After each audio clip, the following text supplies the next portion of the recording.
his hand gliding over the newspaper as he scanned through a series of cases suspected to involve demonic activity. The contents beneath his touch were filtered through his conscious thought, until one story stood out: the suicide of a woman named Isabel in a psychiatric hospital. Something about it felt deeply wrong. At the same time, John received an unexpected visitor: Angela, Isabel's older sister. A police officer by profession, Angela had sensed something unnatural about her sister's death from the moment she heard the news. As a devout Catholic, Isabel would have known that suicide is an unforgivable sin, one that condemns the soul to hell.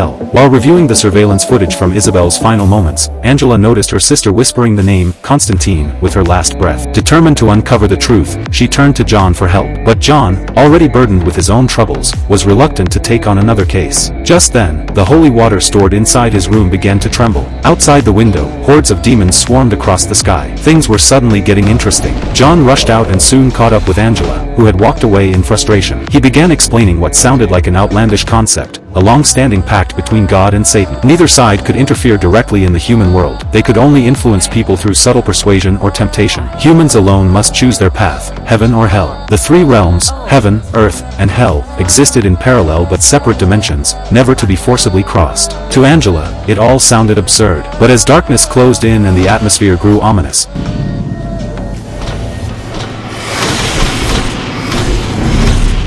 John quickly pulled her beneath the only visible source of light, a statue of the Virgin Mary. He wrapped a cloth around his hand.